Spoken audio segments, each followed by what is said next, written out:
मंत्री वरिष्ठ नेता आदरणीय श्री प्रेम सिंह पटेल जी, इस क्षेत्र के हमारे लोकप्रिय सांसद आदरणीय ज्ञानेश्वर पाटिल जी, हमारी नेपा नगर से विधायक बहन सुमित्रा कासडेकर जी, हमारी पूर्व मंत्री बहन अर्चना चिटनीस जी, नंदू भैया के सुपुत्र और हमारे बहुत अच्छे कार्यकर्ता भाई हर्षवर्धन चौहान जी, क्राइसिस मैनेजमेंट कमेटी में भी जिन्होंने काम देखा है, सुश्री मंजू दादू जी, श्री देवेंद्र मौर्य जी, बहन माधुरी पटेल जी, अब बड़ी नेता हो गई, आजकल महापौरों की भी महापौर हो गई हैं, गंगाराम मार्को जी, हमारे जिला पंचायत के अध्यक्ष बहन सोनाली पाटिल जी, जनपद पंचायत के अध्यक्ष सुश्री पूजा दादू जी, खकनार जनपद की अध्यक्ष बहन साधना वीरेंद्र तिवारी जी, शाहपुर नगर परिषद की अध्यक्ष श्रीमती भारती विनोद पाटिल जी, आदरणीय गजानन महाजन जी, भारतीय जनता पार्टी के जिले के हमारे कर्मठ अध्यक्ष आदरणीय मनोज लगवे जी, श्री अतुल पटेल जी, अनिल भोसले जी, मैं माता जी के चरणों में श्रद्धा के सुमन अर्पित करता हूं। आज भी 11वें दिन माता जी के स्वर्गवास के बाद नंदू भैया के प्रति श्रद्धा के कारण आप कार्यक्रम में आए हैं। मां के चरणों में भी मेरा प्रणाम। रामदास सिवारे जी, हमारे पूर्व विधायक, दिलीप श्राफ जी, विजय गुप्ता जी, केशव महाजन जी, राजू जोशी जी, काशीनाथ महाजन जी, बापू महाजन जी, प्रदीप जाधव जी, युवराज जी, विनोद चौधरी जी, खंडवा से भी हमारे जिलाध्यक्ष जी सहित सभी वरिष्ठ नेता आए, लेकिन समय की मर्यादा है और इसलिए देवेंद्र जी हमारे विधायक बैठे हुए हैं, हमारे नारायण जी भी मुझे दिखाई दिए थे, हमारे ऐसे पहाड़ सिंह कन्नौजे जी, दीपक जोशी जी भी आज अभी मुझे दिखाई दिए थे। अब चूंकि समय की मर्यादा है इसलिए आदरणीय मंच और यहां उपस्थित मेरी सभी बहनों, भाइयों और भांजे भांजियों, दोनों हाथ जोड़ के आप सबको प्रणाम करता हूं, आप सबको नमस्कार करता हूं। सबसे पहले हम सब नंदू भैया के चरणों में श्रद्धा के सुमन अर्पित करते हैं। ऐसे नेता जो जिए तो अपनी जनता के लिए जिए, और अगर हमें छोड़ के गए तो भी जनता की सेवा के लिए बैठक करते हुए, मेरा कार्यक्रम था खंडवा में, उस बैठक में भाग लिया हमने और उसकी तैयारियों की समीक्षा कर रहे थे। वो जिए तो जनता के लिए और अगर मरे भी गए भी छोड़ के तो जनता के लिए। जब तक स्वस्थ रहे उनके खून का एक एक कतरा जनता की सेवा में लगा रहा। या स्थानीय विधायक सुरेंद्र सिंह जी भी बैठे हैं, पीछे थे, मैंने देखा नहीं, भाई सुरेंद्र सिंह जी, वो जिए तो जनता के लिए। और मैं आपको बता रहा हूं, अस्पताल में जब वो भर्ती थे, कोविड पॉजिटिव हुए वो, मैंने उन्हें भोपाल बुलाया और बिस्तर पर लेटे लेटे कई दिन तक तो वो लगातार कहते थे बस मैं अभी आया, और फिर मुझे जाना है खंडवा, बुरहानपुर, शाहपुर, बागली, जनता की सेवा में जुटना है। लेकिन आज मैं आपको बता रहा हूं कि बिस्तर पे पड़े पड़े भी मुझे वो चाहे लिफ्ट इरिगेशन की योजना हो, चाहे जनता की भलाई को और काम हो, लगातार अगर बात करते थे तो तबीयत की नहीं करते थे, यही कहते थे कि ये और करवा देना मुख्यमंत्री जी, तो मेरी क्षेत्र की जनता का कल्याण हो जाएगा, किसानों का कल्याण हो जाएगा। ईश्वर जानता है, मैं असत्य नहीं बोल रहा, मैं इसलिए नहीं बोल रहा कि आज वो नहीं है तो केवल उनकी प्रशंसा करनी, मैं अंतरात्मा से बोल रहा हूं। जब तक होश में रहे और जब भी मेरी बात हुई तो वो मुझे केवल खंडवा, बुरहानपुर, शाहपुर, बागली की जनता की मांगों के बारे में ही बात करते थे, दूसरी बात नहीं की नंदू भैया ने। जब तक उनको होश रहा जनता उनके दिलों में बसती थी, कार्यकर्ता को वो लाड़ और प्यार करते थे, नाम से पुकारते थे, जानते थे वो जन्मजात नेता थे। जैसे ही बड़े हुए, यहां नगर परिषद बने शाहपुर, उसके लिए उन्होंने अभियान चलाया, आंदोलन किया, और शाहपुर नगर परिषद बनी तो पहले निर्विरोध निर्वाचित अध्यक्ष शाहपुर के अगर कोई थे तो स्वर्गीय नंदू भैया थे। और उसके बाद विधायक, विधायक के बाद सांसद। जब सांसद थे तब भी वो एक ही चीज कहते थे कि ठाकरे जी ने विरासत में मुझे ये खंडवा लोकसभा क्षेत्र सौंपा है, मैं कोई काम ऐसा नहीं करूंगा कि जिससे उनके नाम पे कोई दाग लगे, उनके नाम पे कोई बट्टा लगे। और जिंदगी भर सेवा की उनने, विकास किया। आज अभी सांसद जी कह रहे थे इस योजना का नाम, उस योजना का नाम, मैं सच कहता हूं, या विकास के जो चिन्ह दिखाई देते हैं, काम दिखाई देते हैं, उन सब पर नंदू भैया का नाम लिखा हुआ था। वो दिन और रात मेहनत करते थे। अभी भी कई बार मुझे ये लगता है कि मुस्कुराते हुए नंदू भैया आएंगे और फिर किसी कार्यकर्ता का काम बताएंगे या जनता का काम बताएंगे। वो मेरी आंखों में बसे हैं, रोम रोम में रमे हैं। उनके साथ इतने बरस तक काम किया कि हर सांस में नंदू भैया है मेरे। इतने उत्तम नेता को हमने जल्दी खो दिया। आज मैं फिर प्रदेश की जनता की ओर से उनके चरणों में श्रद्धा सहित नमन करता हूं, और संकल्प एक ही, नंदू भैया, क्योंकि नंदू भैया केवल सांसद नहीं थे, सबसे लंबे समय तक वो भारतीय जनता पार्टी के प्रदेश के महामंत्री रहे, फिर भारतीय जनता पार्टी के प्रदेश के अध्यक्ष रहे, और अध्यक्ष भी ऐसे कि उनके रहते हुए 16 के 16 नगर निगम भारतीय जनता पार्टी जीत गई थी, कांग्रेस 0 हो गई थी। ऐसे प्रिय नेता के चरणों में प्रणाम। आज उनकी प्रतिमा का अनावरण हुआ है, और उनकी प्रतिमा सदैव हमको प्रेरणा देती रहेगी, और उनकी प्रेरणा से हम प्रदेश का विकास भी, और शाहपुर, बुरहानपुर, खंडवा, बागली, इसके विकास के लिए सदैव प्रयत्न करते रहेंगे। बड़े गौर से सुन रहा था जमाना, तुम ही खो गए दास्ता कहते कहते, बीच में छोड़ के तुम चले गए नंदू भैया। लेकिन मैं इतनी प्रार्थना करता हूं, हो सके नंदू भैया तो फिर लौट के आना, आज भी हमें तुम्हारा इंतजार है। हम नंदू भैया के कामों को आगे बढ़ाएंगे। लेकिन इस कार्यक्रम में आज एक और महत्वपूर्ण काम, ये केवल यहीं का कार्यक्रम नहीं है, आज ये कार्यक्रम पूरे प्रदेश में देखा जा रहा है।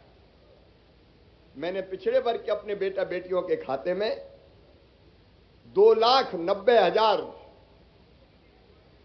बेटा बेटियों के खाते में 330 करोड़ रुपया भी सिंगल क्लिक के माध्यम से डाले हैं, ताकि मेरे उन बेटा बेटियों की पढ़ाई लिखाई में कोई तकलीफ ना आ पाए। हमारे बच्चे ठीक से पढ़े लिखे आगे बढ़े,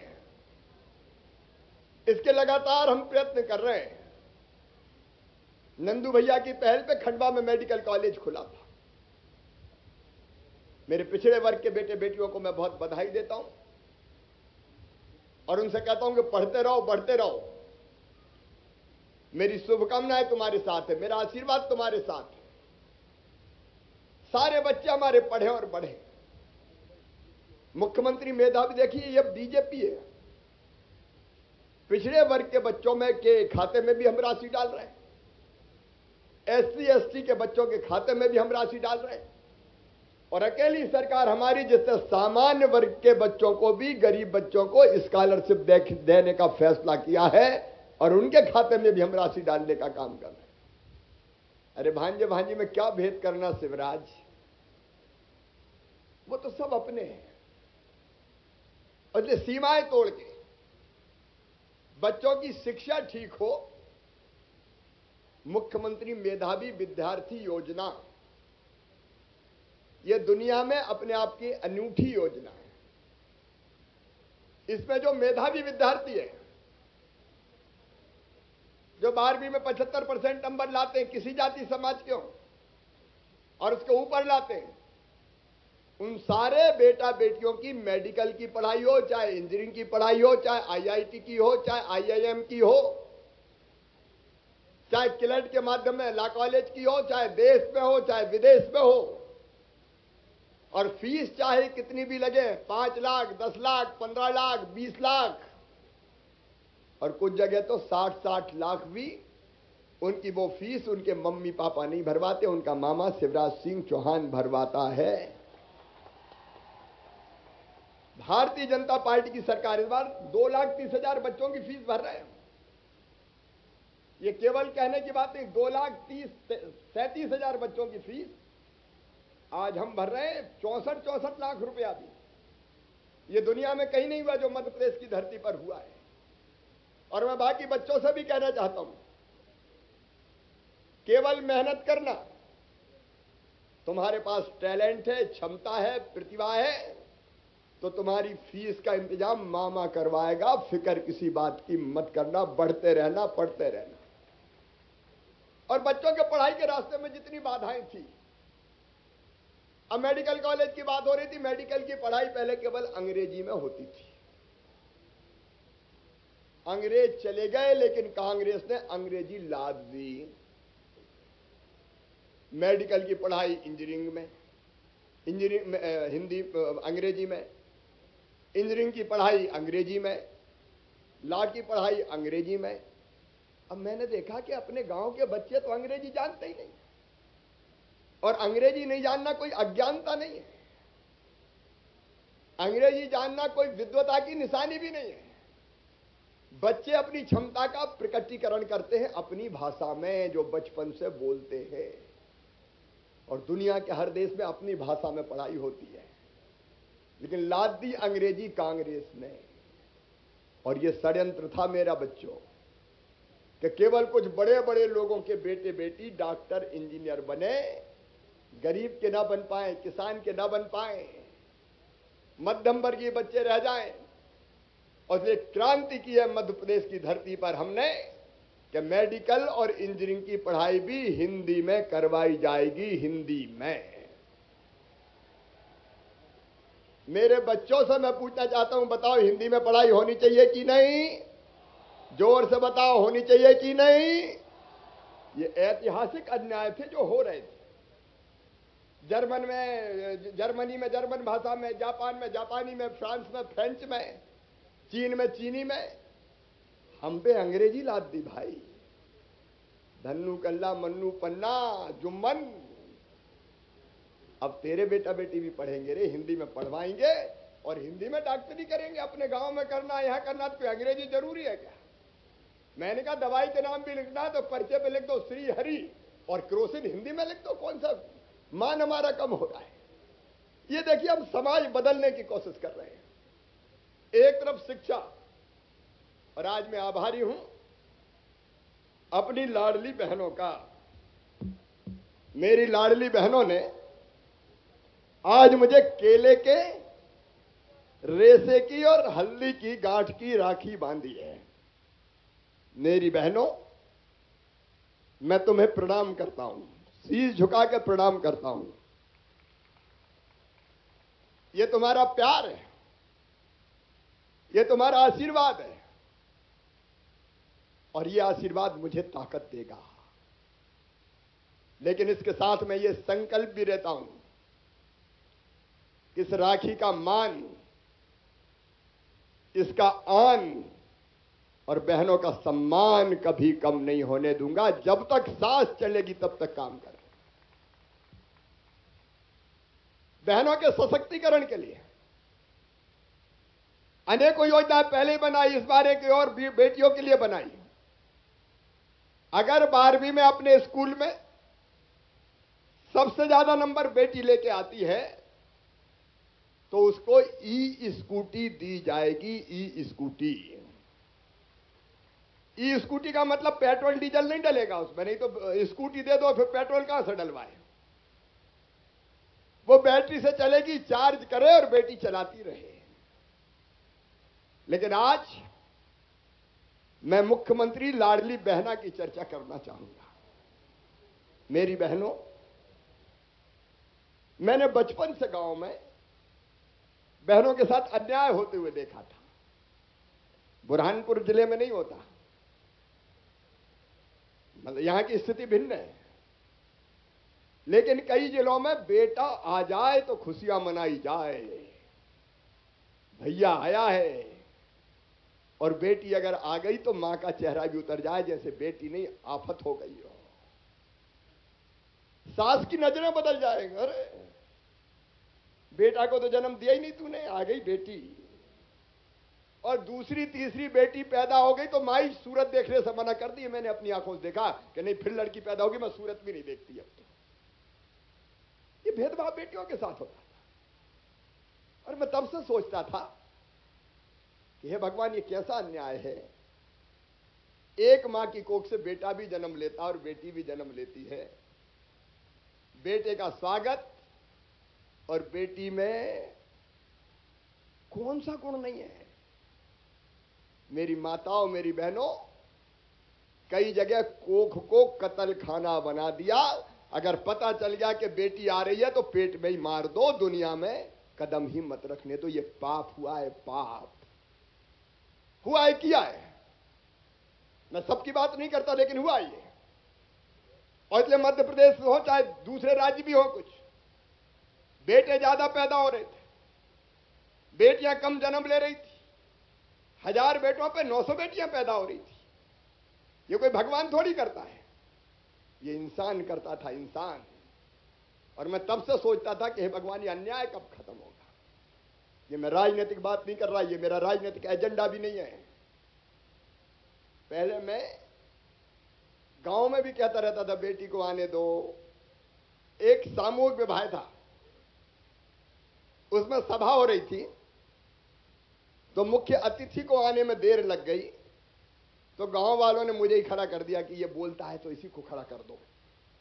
मुझे खड़ा किया तो मैं बोल रहा था कि भाई बेटी को भी जन्म लेने दो, बेटी को और बेटे को बराबर मानो। तो एक बूढ़ी अम्मा खड़ी हो गई, ये सही घटना सुना रहा हूं बहनों, और बोली बड़ी बात कर रहा है, बेटी को आने दो, बेटी को आने दो।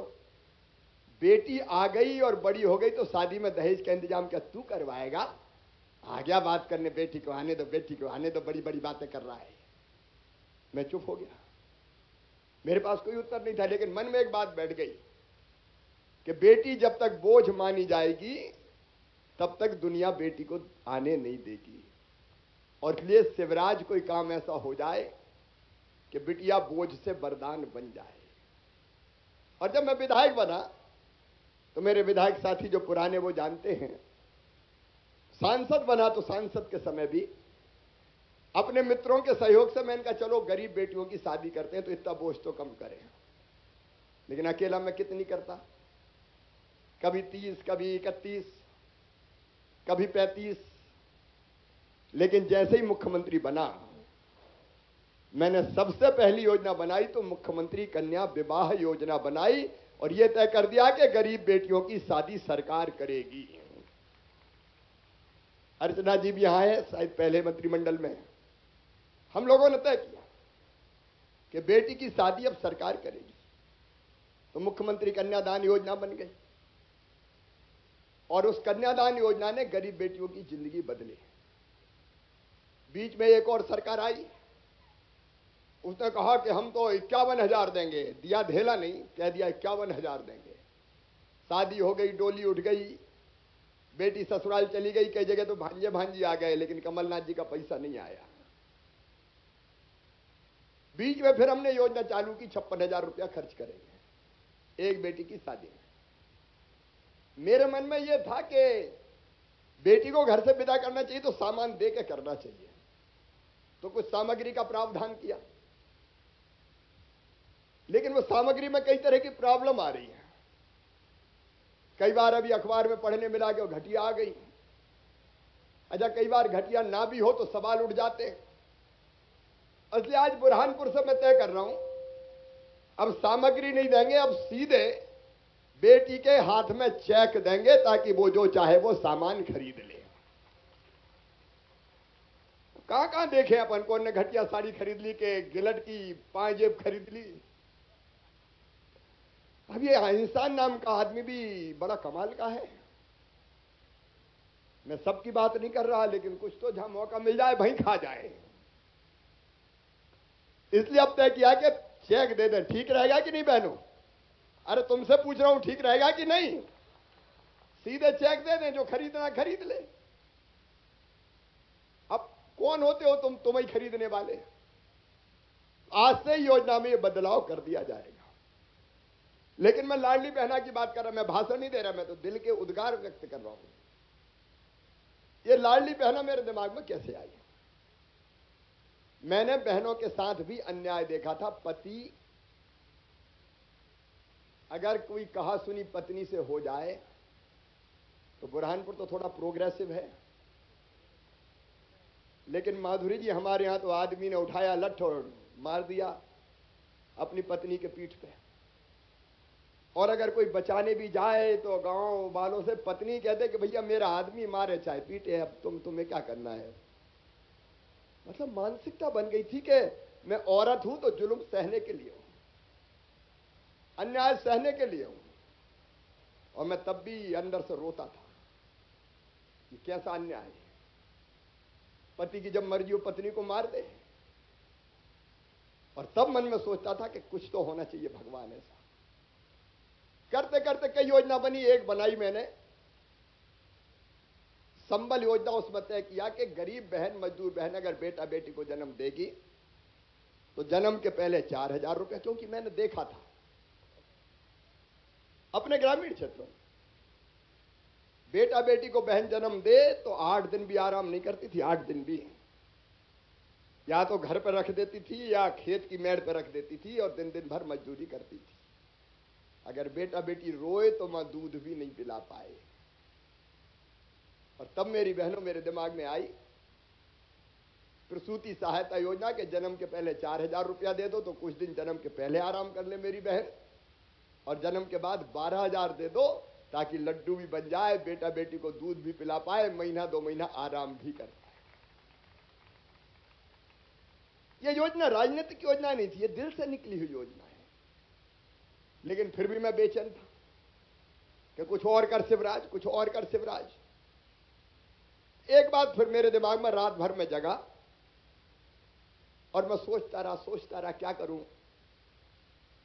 तो मेरे मन में आया कि देखो भैया, पैसे में बड़ी ताकत होती है, रुपया बड़ा काम की चीज है कि नहीं है? बताओ, अरे है कि नहीं? ये रुपया आ जाए तो इज्जत बढ़ जाती है, लक्ष्मीपति बन जाते हैं, लक्ष्मी प्रसाद। पैसा नहीं देते क्या है लखू, और अगर सेठ जी बन गए तो आइए लक्ष्मी चंद जी। तो धन में तो ताकत है। भीष्म पितामह जी भी कहते थे कि पुरुष अर्थ का दास। तो मेरे मन में यह बात आई कि अगर बहनों के पास थोड़ा पैसा पहुंच जाए तो इनकी इज्जत घर में भी बढ़ जाएगी, मान बढ़ेगा, सम्मान बढ़ेगा, और बहना का स्वाभिमान भी बढ़ जाएगा। जब पास में थोड़ा पैसा होगा तो हिम्मत भी बढ़ जाएगी। बोलो, बढ़ जाएगी कि नहीं? अरे मैं दिल से बोल रहा हूं, तुम भी बोलो बढ़ेगी कि नहीं। और इसलिए मन में ये बात आई कि शिवराज, खर्चा तो आएगा, लेकिन आने दे, अपनी बहनों के खाते में 1,000 रुपया डाल दे हर महीना। अब देखो, मैं अंतरात्मा से सब बहनों का भाई हूं कि नहीं? अरे जोर से बताओ, हूं कि नहीं? अब बहनों का भाई हूं। भाई आता है सावन के महीना में, और सावन के महीना में आके बहन से राखी बंधवाता है। कभी कपड़े देगा, कभी पैसा देगा, कोई और सामान देगा, साल में एक बार। तो मैंने सोचा मैं भी तो भाई हूं, और भाई भी हूं तो सगाई भाई हूं। बताओ, सगा हूं कि सौतेला हूं? अरे तो जोर से बताओ ना, सगा कि सौतेला? सगाई हूं। लेकिन मुझे लगा कि ये हर महीना हर साल में एक बार डालने से काम नहीं चलेगा। हर महीना अगर बहनों के खाते में पैसा चला जाए तो बहनों की जिंदगी बदल जाएगी। और इसलिए मैंने कहा कि मुख्यमंत्री लाडली बहना योजना बना। रात भर मैं आज कह रहा हूं अंतरात्मा से, आप, मैं रात भर जगा। नर्मदा जयंती के पहले की रात थी, फरवरी के महीना की बात है ये। नर्मदा जनवरी में आई थी नर्मदा दर्शन, 28 जनवरी को। पहली रात में जगा, और आज की बात बता रहा हूं, 4 बजे मैंने मेरी धर्मपत्नी को जगाया कोठर से। तो बोले अभी तो 4 बजे हो, क्या गया, रात में देर से सोते हो, मुझे भी नहीं सोने दे रहे। बहन का एक योजना आई है, तो बोले सवेरे सुना देना। मैंने कहा नहीं, सुनाऊंगा तो अभी। और तब मैंने शेयर किया, मैं भाषण नहीं दे रहा, मैं जो घटना है वो बता रहा हूं। और तब मैंने तय किया कि हर बहन के खाते में अब हर महीना 1,000 रुपया डाले जाएंगे।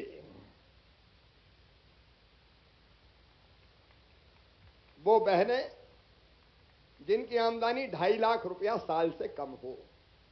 देखो, बड़े आदमी को देने का तो फायदा नहीं 1,000 रुपया। 2.5 लाख का मतलब 20,000 रुपया महीना।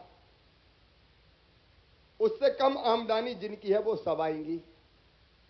स्व सहायता समूह पूरे आएंगे, आंगनबाड़ी भी कार्यकर्ता भी आएंगे, उस आशा कार्यकर्ता भी आएंगी। 5 एकड़ से कम जिनकी जमीन है वो भी सब बहनें आएंगी, जिनके परिवार में 5 एकड़ से कम जमीन है।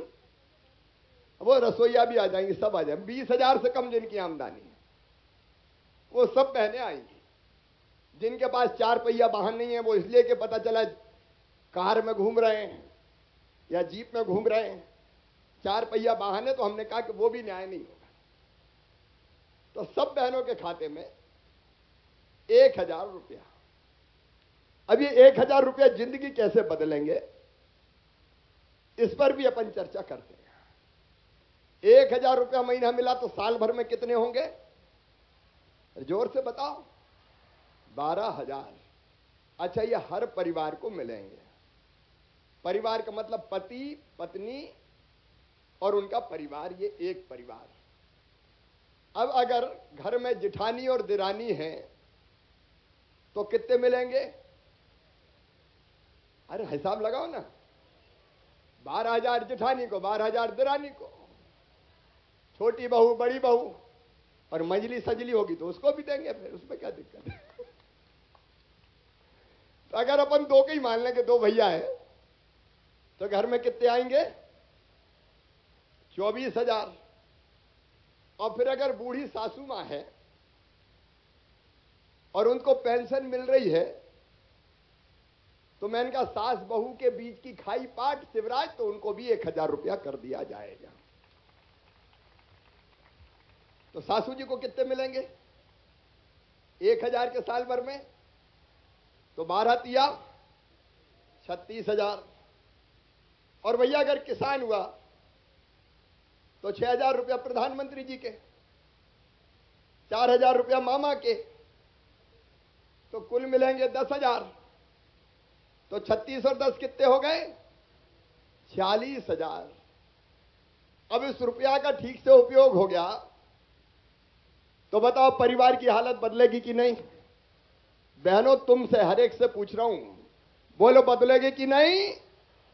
परिवार की हालत बदल जाएगी और बहन की इज्जत बढ़ेगी। सासू मां कहेगी कि बहू के 1000 रुपया महीना आ रहे हैं, जरा रोटी में घी चुपड़ चुपड़ के खिलाओ।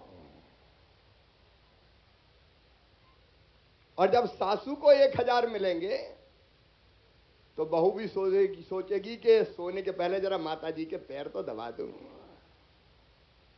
तो सास बहू का प्रेम भी बढ़ जाएगा। अच्छा, एक बात पक्की है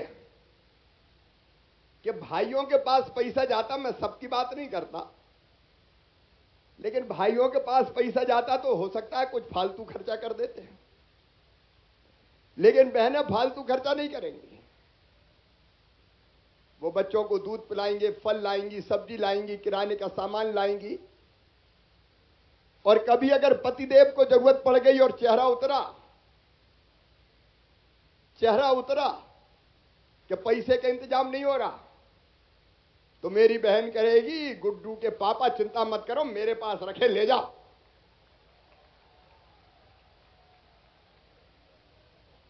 तो पति के